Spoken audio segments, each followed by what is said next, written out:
మూర్తి భవించిన నాయకులు ఏమైపోయినో చరిత్రలో చాలా చూసిన మీరు.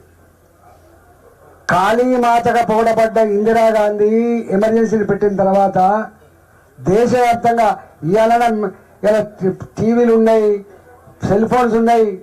ఇవాళ ఆనాడు ఒకటే రేడియో, ఆల్ ఇండియా రేడియో, ఏదో ఒకటే పేపరు, ఒక్క దగ్గరికి వస్తే అందరు పోయి చదువుకునేటువంటి రోజులలో కూడా కశ్మీర్ నుంచి మొదలుపెట్టి కన్యాకుమారి బండకేసి కొట్టిండ్రు కాళీమాతను కూడా ఎమర్జెన్సీ తర్వాత. అట్లాంటి దేశం ఈ దేశం. ఇవాళ ఇక్కడ ఇవాళ ఈ సంకుచితంగా కులం, సుట్టరికం లేదా మా రామకృష్ణ నాకు ఏం కులం ఉంటుందండి, మా కాంతారావు గారికి నాకు ఏం కులం ఉంటుందండి, ఈ నరసింహరావు గారికి మాకు ఏం కులం ఉంటుందండి, ఈ అన్నకు నాకు ఏం కులం ఉంటుందండి. పార్టీ ఒక సిద్ధాంతం, ఒక ఆశయం కోసం కట్టుబడి ఉండేటువంటి పద్ధతి ఉంటుంది. కానీ గంత సంకుచితంగా వివరించి నేను ఆ జోలికి పోను. కానీ వాళ్ళకు మాత్రం భలే గుణపడని చెప్పింది. ఎన్ని డబ్బులు ఖర్చు పెట్టిండో వాళ్ళంతా ఏం జరిగినా బస్తీలు ఉంటే మాకు పైసలతో ఓట్లేదు. గంత చిన్నగా అంటే పేద ప్రజలంటే గంత చులకని అన్నట్లు లెక్క. కానీ నేను ఎంత అదృష్టవంతునంటే గా బస్తీలు కూడా పేదోళ్ళ అడ్డలే కావచ్చుగాక, కానీ ఆలోచనలో మేము పెద్దవాళ్ళం, మనసులో మేము పెద్దవాళ్ళం, ఆశీర్వాదంలో ముందుంటామని చెప్పి గా బస్తీలు గొప్పగా ఓటేసినటువంటి చరిత్ర నేను చూసిన.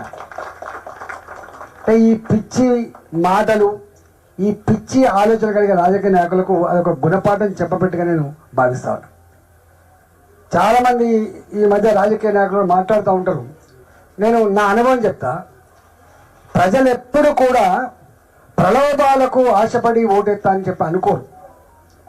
నాయకుడు అనేవాడు వానికి ఉన్నటువంటి టెన్షన్, వానికి ఉన్నటువంటి పదవి పొందాలన్నటువంటి ఆరాటంలో భాగంగా వీళ్ళంతా ప్రజలు పొల్యూట్ చేసే ప్రయత్నం చేస్తారు, ప్రలోభ పెట్టే ప్రయత్నం చేస్తారు తప్ప ప్రజలు ఎన్నడూ కూడా ఆశించరు.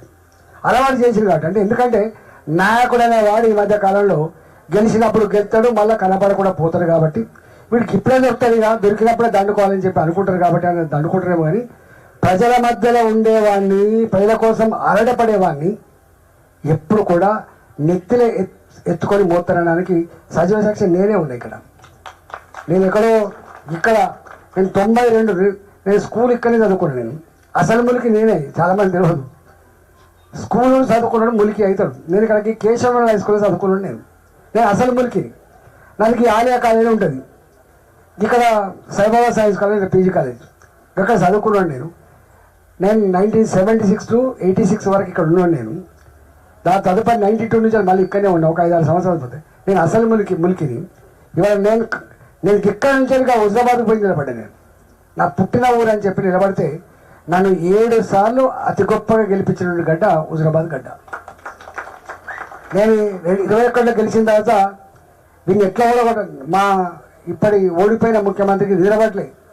నేను గిన్ని కోట్లు ఖర్చు పెడితే, గిన్ని స్కీములు ప్రకటిస్తే, గింత యంత్రాంగం అంతా కూడా దుర్వినియోగం చేస్తే, గింతమంది మంత్రులు పనిచేస్తే ఏమరా ఇన్ని ఓడగొట్టలేకపోయినా చల్ అని చెప్పి ఆయన ఏం ఆలోచించినేమో. కానీ ఆ రోజు నుంచి పగబట్టి నా మీద ఎమ్మెల్యేగా నేను చేసిన కర్తవ్యాలన్నీ కూడా కాకుండా చేసింది. ఇక ఎమ్మెల్యేగా నేను ఏ విధంగా నిర్వహించానో ఒక్కటి కూడా నన్ను నిర్వహించలేదు.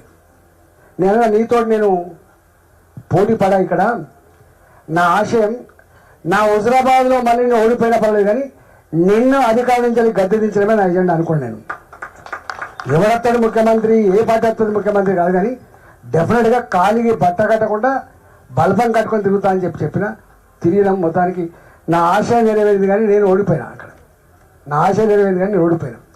ఆయననే ఛాలెంజ్ చేసి గెలిచినాం.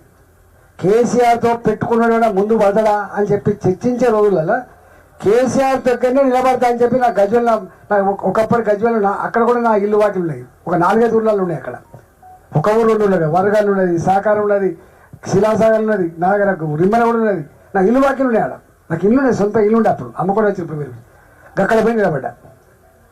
అయినా 1400 ఓట్లు వచ్చే జాగల ఆ ముఖ్యమంత్రి 67,000 ఓట్లు వేసి నన్ను 2వ స్థానం నిలిపాను.